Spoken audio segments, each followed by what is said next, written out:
Chiro here for Umbra Games with a review of Yoshi's Woolly World on Nintendo Wii U. Needing some fresh ideas to keep the 2D platforming alive, Nintendo's taken a page out of their own Kirby's epic yarn, and possibly even Media Molecule's Little Big Planet, as Yoshi's and friends are made out of yarn and other crafting products of digital wool. Woolly World plays a lot like the Yoshi's Island series, started in 1995 on Super Nintendo with Super Mario World 2 Yoshi's Island. A follow-up on Nintendo DS called, you guessed it, Yoshi's Island DS followed in 2006, and then a game chronologically released in the middle of those two called Yoshi's New Island was released on 3DS in 2014. No, Woolly World doesn't have Island in the title, nor are we carting around a baby Mario. Yoshi has traded in his egg throwing for various colors of yarn because, duh, and objects made from yarn don't lay eggs after ingesting prey like real dinosaurs do. While most levels are simply moving from left to right to reach the end, Woolly World does include several maze-type levels where you have to find a hidden door or a key in order to make it through. Similar to previous Yoshi games, each stage has 5 daisies to find. Traditionally in the Yoshi games, you gather little starmen, which worked as your counter to how long it would be before baby Mario got taken away after being knocked off Yoshi's back. With no babies, the starmen are now heartmen, and reaching the end of a stage with a full life counter is also one of the bonus criteria. Yoshi can now unlock new Yoshis by finding the 5 hidden skeins of yarn in each level. In lieu of red coins, 20 of the level's bejeweled gems have the Wii U stamp marker hidden in them. This means 30 collectibles per stage. At the end of every level, the daisy roulette is back, where if you can jump through the hoop while one of the daisies you collected is highlighted, you're given a short bonus stage where you can collect fruit, which converts to gems. I'll admit, I came into this game with a slightly negative attitude. I enjoyed the hardcoreness of Super Mario World 2 Yoshi's Island. The 3DS Yoshi's Island was extremely easy, and I assumed if we were now making the characters out of crafting supplies, we've gone to a whole new level of simple. And well, keeping up with the recent Nintendo mantra of making games accessible for all players, Woolly World has no lives or the needs for one-ups. Yoshi floats, not drowns. He can infinitely do his stutter step, granted he can't gain any height. And there's no run button, or a need for it. And if that's not enough, there's an easy mode now, called Mellow Mode, where Yoshi is given wings and can soar through the whole thing. Additionally, as you progress through the game's 6 worlds, you unlock power badges, which can be used by purchasing with these bejeweled gems at any point during a stage. These including not let pits or fire hurt you, infinite watermelons, which allow Yoshi to spit seeds like a machine gun, or skipping an entire stage if you're in Mellow Mode. And sometimes you don't even have to pay for these badges.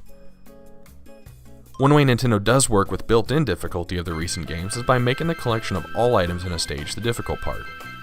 I mean, I'm pretty sure I could do a deathless run of Woolly World if I wasn't trying to grab yarn and flowers. One major change to this iteration, though, is that you don't have to get all 5 flowers or yarn or all 20 special jewel stamps in one consecutive level run. You can pick up 3 your first time, for example, and then go back to find those other 2 on a replay. As such, I made sure to find every skein while going through a level, and I assure you, it had absolutely nothing to do with opening up cute, hand-knitted looking Yoshi patterns like Yoshi Cow, GameCube Yoshi, Baby Bowser Yoshi, or Skeleton Yoshi.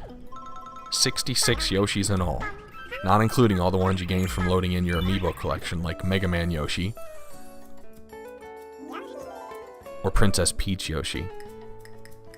After completing the game, I went and gathered all the daisies I had missed to open up the actually kind of difficult S levels in each of the worlds, and they just happen to have more Yoshi designs in them. Once again, to be clear, that was not a motivator. Speaking of amiibos, when purchased new, Woolly World comes with the green knitted Yoshi amiibo, which actually retails for $4 more than the already expensive, in my opinion, $12.99 for regular amiibos. The amiibo support for this game, aside from making a Yoshi skinned Yoshi amiibo, is bringing in a doppelganger that mirrors your Yoshi's moves.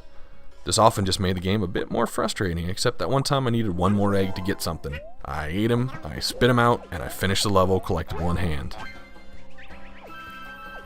One issue I have with the game's collectibles is the same complaint with the 3DS Yoshi's Island, that so many things are hidden.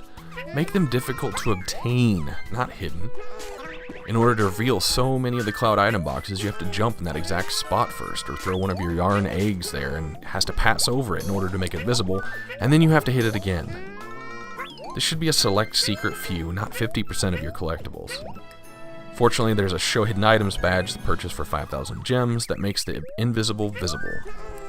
If I missed something in a level, I went back later with that activated and had no trouble cleaning up. It is nice to see a new developer other than Brownie Brown, aka 1UP Studios, take the reins of a Nintendo platformer, as we do get a few new game mechanics in Woolly World. There's a level called Spooky Shades that was actually pretty fun. Platforms only exist in the shadows, or holes in the platforms exist in the shadows of this curtain. One recent design pattern flaw I'm seeing in these games, though, is that they're all seeming to run out of boss ideas. I mean, with 6 worlds and 2 bosses each, we have 12 boss encounters. And sorry if it's a spoiler, but we only see 8 different bosses. I mean, sure, the mole is wearing a helmet the second round, but what's the issue here? Are they just running out of money? Time crunch? Are we truly running out of ideas? While on the boss subject, I never understood why Bashful Bert, who has been with us since 1995, was actually called Bashful Bert.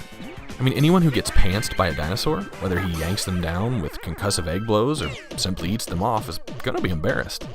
Really makes Yoshi look like a bully. Not to mention the little puffin babysitting level where Yoshi throws little puffy birds that can't even hurt him to their death, after stomping on their also pacifist parent, then proceeds to walk on the remains of these little bodies as they're streaked across the sky. I mean, that's a new low. While some areas were charming, unfortunately the graphics end up looking like a texture just applied to a polygon rather than looking like real knitting. Kind of reminded me of Clay Fighter back in the Super Nintendo Genesis days. I mean, they were supposed to be clay, and stuff fell off of them like clay, but the clay was really pretty poorly rendered. But then you have things like the lava scars, they're kind of neat, and enemies unraveling really works, and then we get this really terrible looking craft cabinet. The music really goes for a relaxed feeling, lots of acoustic guitars and such. Honestly, it did remind me atmospherically of Little Big Planet, as if there's some unspoken rule of what music has to be in a world of animated crafts. We go from dreamy to this Western steel guitar to Stevie Wonder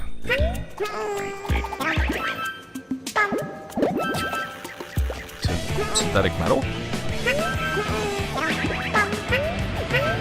One does get tired of Yoshi's groans, grunts, and other vociferations, though, as they go with every jump, flutter step, ducking, and throwing action.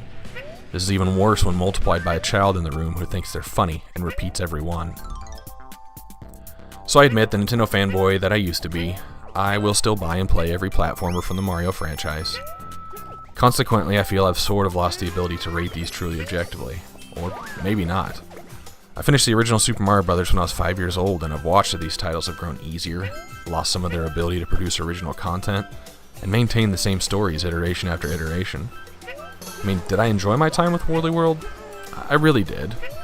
Does the game offer anything much besides a new craft aesthetic?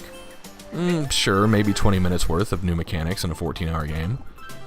At heart, it's a solid platformer, but yet I do have a hard time recommending this game. Go get Super Mario World 2 Yoshi's Island if you want to play the best version of what we're seeing here. Otherwise, this game is really just average. 52 out of 100 on my scale for 2D platformers. This is Giro for Umbra Games. Thanks for watching.